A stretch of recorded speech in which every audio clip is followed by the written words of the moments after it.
One of my favorite things to see on social media are the quote statements. Here's a good one. Keep going. If you keep scrolling, what you're going to see next is slow down and stop and smell the roses. So on the one side, you're going to see make it happen, get the results, focus, just do it. And then on the other side, on the same platform, a few scrolls later, you're going to see it's about enjoyment, purpose, and meaning. And that's what matters. What happens when you're scrolling and scrolling and scrolling and scrolling and scrolling to learn all these things, to fill up your mind with more information from successful people who are telling you how to succeed? I think the answer is obvious. Nothing. Nothing happens. So why do we have social media? How are people using it? And why does it even matter? Well, it does, and people are using it, and it does matter, but maybe not in the way you think. I'm going to go back to before social media, and I'm going to go back to before the internet. And I'm going to go back before cable TV even, because cable TV is the same as social media. Think about it like this. What are they? What is cable TV and what is social media? They're media platforms. How do they make money? Your content, your engagement, and your attention. That's how they make money. They are media companies. YouTube is a media company. Google is a media company. Facebook is a media company. They're ad network platforms. That's how they make money. It's designed to hook people in the feed and in the scroll and to believe I can build my business here, my reputation, my personality, and my personal brand, and get an audience, and I'll be free to do whatever I want in my life. That's the dream, the social media dream, the content creator economy, the influencer economy, the digital marketing beat Google, win on Google dream. That's the dream. Win on a media platform. What does that lead to? Using playbooks that get attention, convert attention, monetize. They call it monetize, just means make money from, using a business model, which just means here's how I'm going to make money. That attention. I'm going to go back to before this even existed, any of it, because it is all the same. And cable TV works the same way as Facebook. It's all the same. The only difference is now they're smarter. And I watched the ad network build because I worked for companies that was involved in it, and I sold into it. And I did it in so many different perspectives through so many different transitions that I could see how it all connects together today, looking back. And then I know before this world came into form, what it's like not to be in it. And a lot of people want to escape from the trap of it, but use it.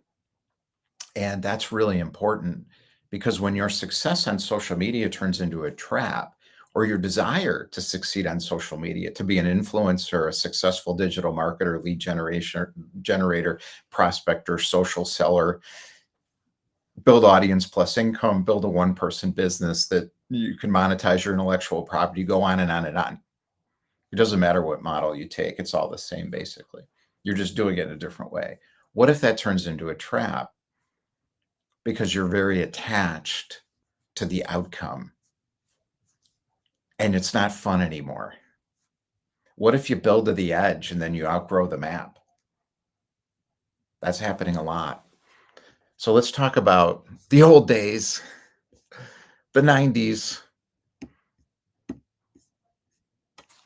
And I'll give you examples from my own experience of realizing I'm done. I succeeded as much as I can succeed in this place, and I have to leave. I'm going to leave. And people would tell me, don't leave. And I did anyways. And I'd been living this way my entire life. And that was the beginning of this. I had to admit to myself that the model no longer fit, despite the fact, I'm going to turn this off, despite the fact, the phones too, it's endless. Don't think I'm a Luddite. I'm on the edge of any media or technology always.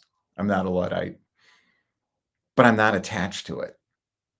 That's the secret. And that comes back from years before of having that big, huge success early and then saying, nope, done, leaving. Being nice to Costa on this, but I'm not going to. I'm going to leave. And I'm going to go a totally new way. And it's going to be really hard. And I'm going to do it anyways because I know I have to. And I didn't need to burn the thing down. It was already working. This company was making a lot, it was printing money. And I walked away and I didn't have to do anything. I didn't have to do anything anymore. I worked myself out of every single job. Did I have the 4-hour work week before Tim Ferriss wrote the book? Sure, I could have. And I sort of did. I built something to the edge of what's possible in that little industry I was in years ago. And I'm going to talk about it. And then I realized the game shifted and I had to leave. That company was called Kaul Group.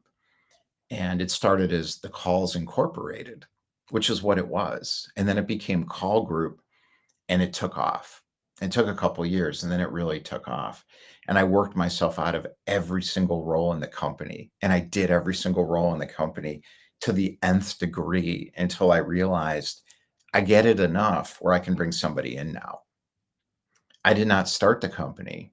I came in and turned it into something different. The 5 takeaways I want to help you understand for today, because these lessons apply to today, even more so, because there's more confusion today. I don't think I could have done it back. I don't think I could have done what I did back then today. I would have gotten completely derailed by the social media opinions, completely. Keep going. Don't keep going. Do this. Get a one-person business. No, don't get a one-person business. Hire people. No, delegate. I didn't listen to anybody. And I think because I didn't listen to anybody back then, it became easier not to listen to anybody now. Um, it's very confusing when a lot of people are shouting opinions at you. The best way to deal with it is don't listen. Pay attention. That's different. To me, listening is absorbing. I'm absorbing the information and then I'm barfing it back out again if it's no good. Like a dog who ate, a bad piece of cheese with a pill inside it and then realized, oh, I don't want this. That's what I did. But it's not, it doesn't mean I'm not paying attention to it. It's different because I'm not attached to it anymore. I was. I had 2.5 years of trying to be popular. And I've never been popular. And I never really wanted to be popular. I just wanted the money. No, I didn't care about the money. I cared about the lifestyle. That's what I always wanted. Lifestyle. It's always been about freedom for me and lifestyle. So I can do what I want. I've had that my entire life. Always gone after things that way. So here's the 5 things you can work through is now it's urgent because a lot of people are in crisis because they're like, oh my God, everything's changing. What am I going to do? What are my kids going to do? What am I going to, I'm living at my parents' basement. How am I going to get out? I'm never going to be able to afford a home. Or, oh my God, my kids living in my basement. They're never going to leave. This is going on all over the place. And I've never been like that because I never had any stability to begin with or a career. So I had to figure it out. So to me, it's normal. So it helps me because I can see through a lot of stuff that maybe other people are hard. It's harder for them to see through because they're used to having stability, economic stability. If somebody writes you a paycheck every month, that's different. It's very different. First is how to recognize the difference between growth and stagnation. That is a big deal because I had growth in the business. It was printing cash. To me, I recognized it as stagnant for me, and I left. Thank God I left, or I would have had nothing in a few years except a feeling of I don't understand my own abilities of what I can do. I wouldn't have learned all that by taking the easy road. Second, why exit isn't failure, it's evolution. That exit was not a failure. I didn't feel like it was a failure, but I didn't consider it a success either because I just did it. I created the number one company in the industry in a new way that was different, completely different than anything anybody else had done. But I didn't consider it a success because I just did it. And I didn't even consider it real business because it wasn't corporate. I'd never been in corporate and I wanted to be corporate, real business. Like go to Kellogg. It's a graduate business school. I like real business, not what I did. Third, how to turn hard-earned skills into leverage for what's next. Honing steel takes time and it takes hard. The harder it is, the faster you go. The slower you go, the faster you go because you're doing the hardest thing because it feels right. Time slows down because you're focusing on the right thing. We're going to talk about that. It's same today. It's harder today than back then. What to do when industry respect no longer matters. This is key. This is the way out of the popularity contest traps. Because if you're trying to be popular where other people are succeeding and you want industry respect, you're in their game. You're not free. You're playing their game. That's not going to work. Finally, why clarity often comes right after you finally succeed.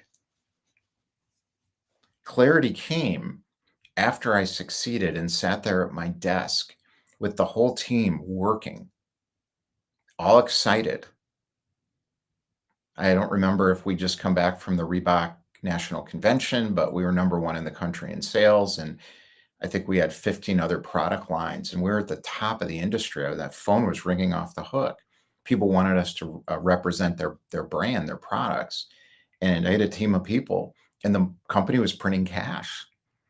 And I'm just sitting there, and I thought, I have nothing to do. And I went to, I bought a Franklin planner, biggest one, because I'm like, I'm so excited. I did it. And I remember sat and I opened it up. I couldn't put anything in it because I had nothing to do. And I thought, I'm going to have to quit. There's no job for me anymore in this company that I created.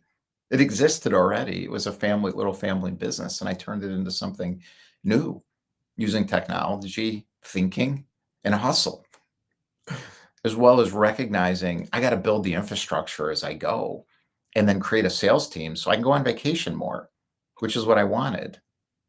I had a real life in my 20s. I got to do lots of cool stuff. It wasn't because I was wealthy. It was because I focused my attention on what I wanted, not on chasing a business success. This is the biggest problem right now on social media for many people, particularly younger people, is they're chasing a success and then their life starts. In other words, when I get up in the hierarchy popularity thing and I get to go to Vegas and meet the celebrity, or I get on the big stage, or I get the award because, 100 people signed up for my community, or blah, blah, blah, blah, blah. Now I'm great. Well, what just happened? You learn some skills. This is useful. That's it. Clarity comes after you succeed. I can't see it until I'm at the end, but I'm the one who has to see it, not anybody else. I have to go my own way. So I'll give you specifics. The difference between growth and stagnation. I took over the business again after leaving, and I was a networker from the beginning.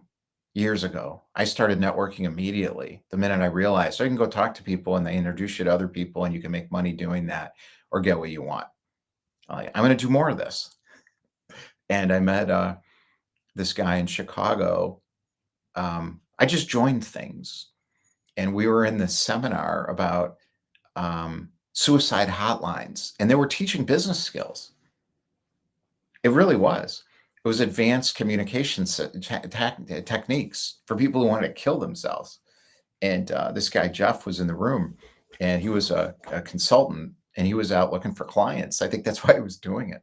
But he was also wanting to be a therapist, so he had a lot of reasons. And I just saw it, and I was like, I'll go do this. And he was the head of sales for the largest company in the marketing communications industry, the B2B marketing communications industry. He had been the head of sales for the well, there were two big companies. He was, I think it was number two. He was one of the highest paid people in the industry. So we're talking about it. I'm like, I got to get out of my family's business. It's terrible. I can't do this anymore. I'm exhausted by it. And then I succeeded finally.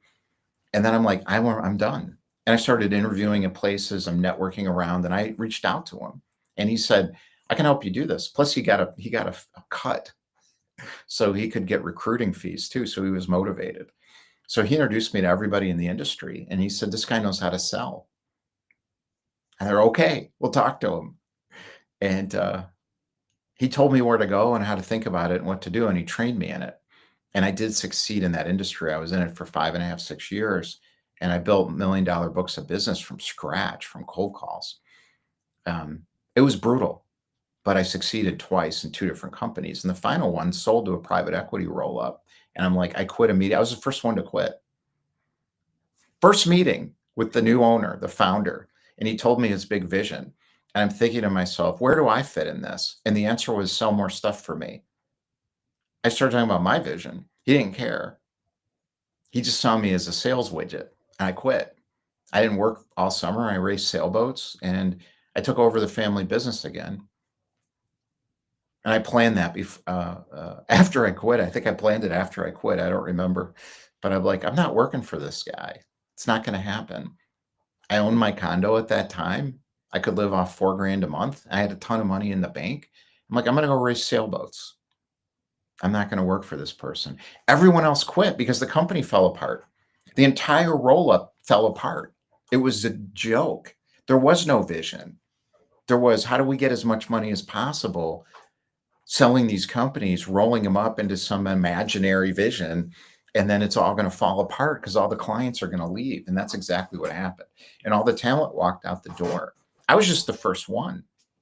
It was a very talented creative services company of 70 people, bootstrapped with a little investment.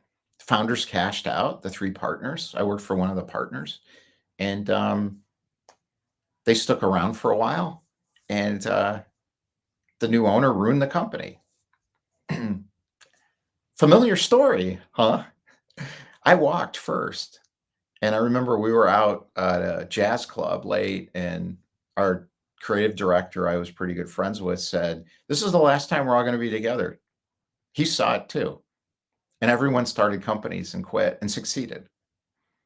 And what were they left with? Nothing. Money. They got what they wanted. They didn't care about the business at all. I don't want to be around people like that. I took over the business again. 6 months in, I'm like, oh, something's changed here. We were making more money, significantly more. And at that point, the company was just operating itself. Not good. Nothing had changed since I left, except the industry completely changed. And I looked at the profit and loss. I looked at the P&L, and I thought, and I went to some big meetings with, we were working for companies like Nautica and later Tommy Hilfiger. And then we had 1 million boutique independents. Some were extremely successful market leaders. And I looked at this thing and the sales team, and I thought, this is a nightmare. It's going to collapse. And it did, because the industry collapsed and ended up, it's over. It all went out of business. 2000 is when China's imports started coming in big, and Target, Kohl's took over, and Target does knockoffs. So they were taking photos of all these creative design products from like San Francisco and France and places like I was in the fashion industry. It's ridiculous, ridiculous that even happened. But I succeeded in it. It's crazy. It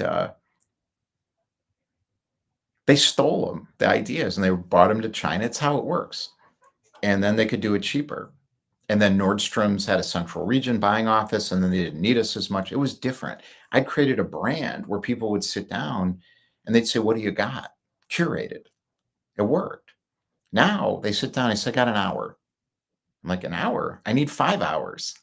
I remember going to a Nordstrom appointment with 10 rolling racks and I planned it all out. They were in and out in like a half an hour. And I'm like, I'm screwed. This is never going to work. So I downsized over time.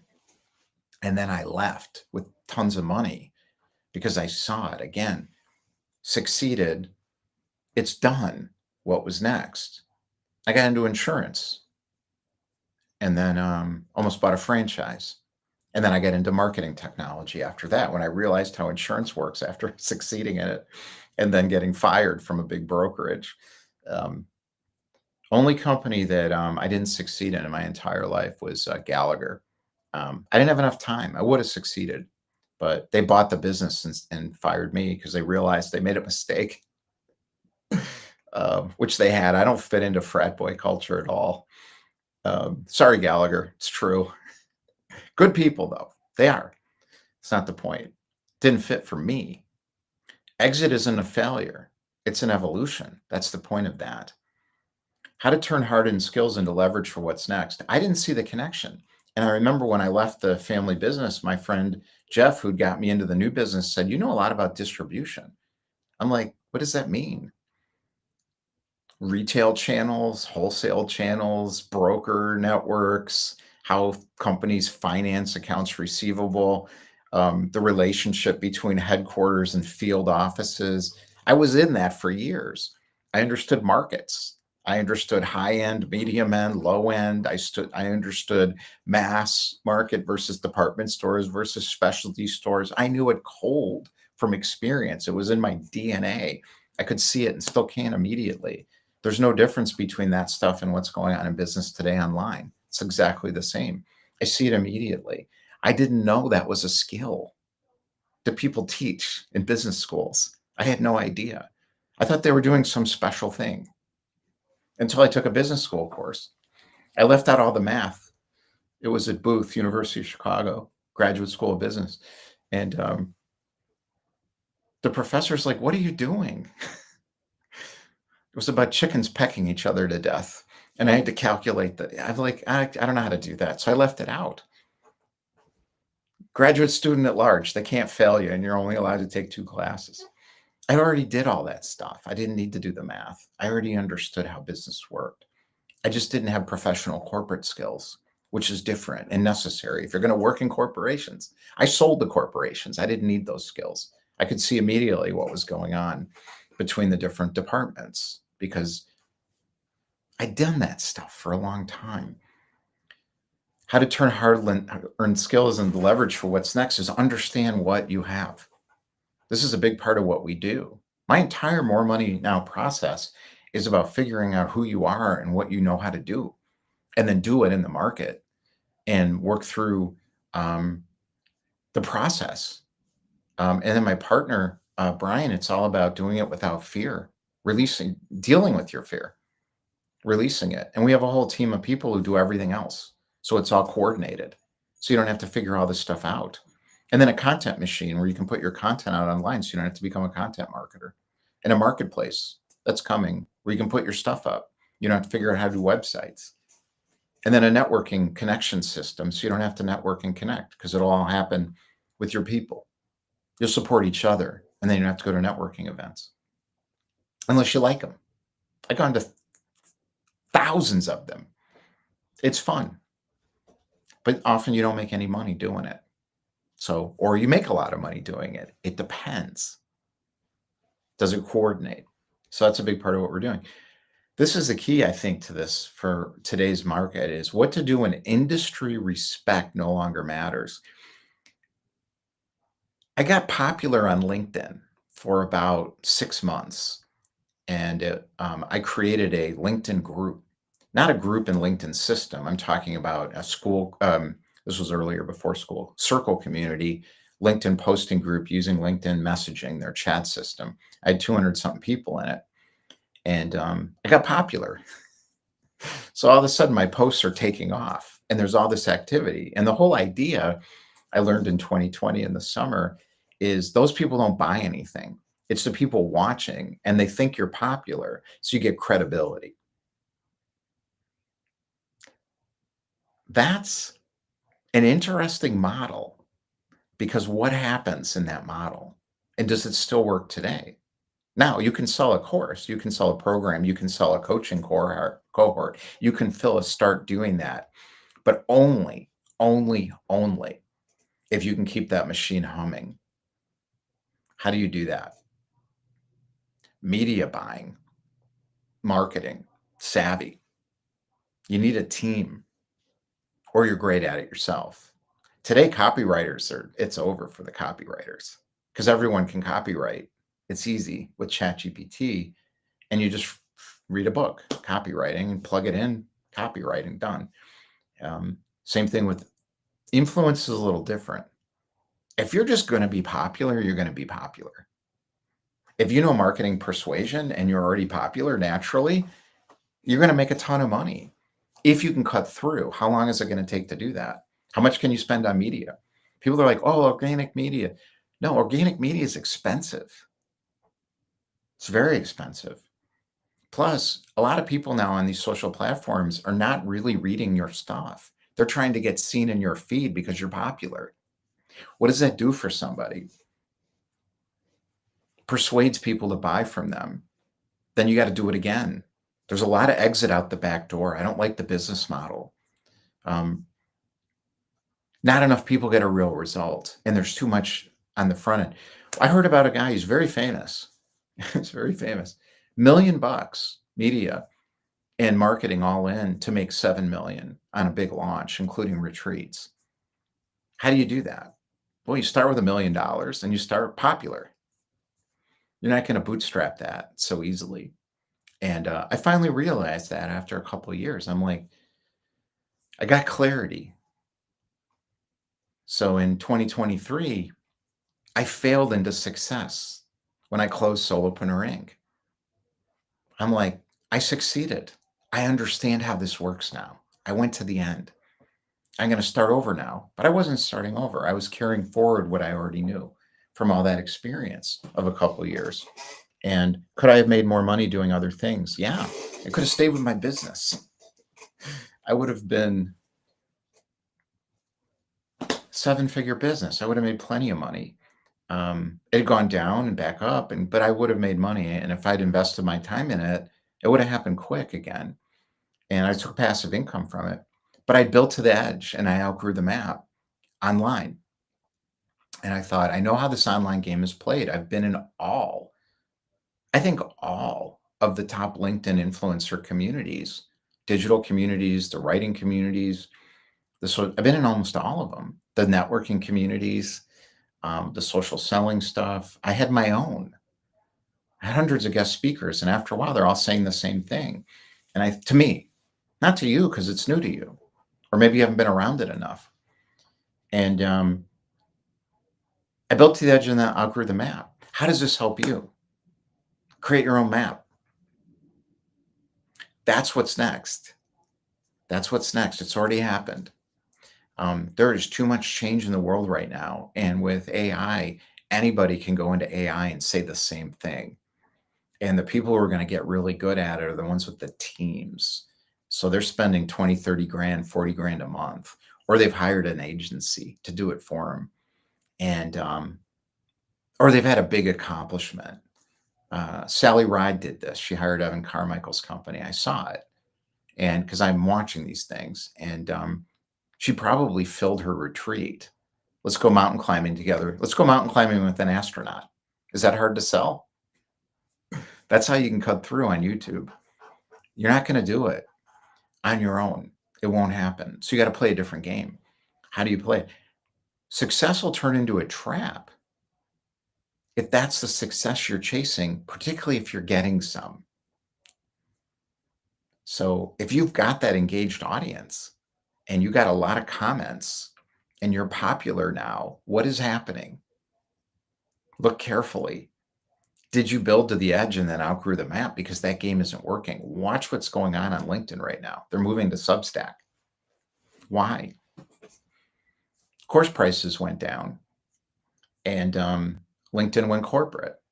It's not a bad or good thing. They're smart. They're like, what did they do? They built a real community that's actually reading the stuff they're writing because they care about the same things. That is not the same as building a popularity audience. It's actually a solid, sustainable business model as long as you evolve what your business model is.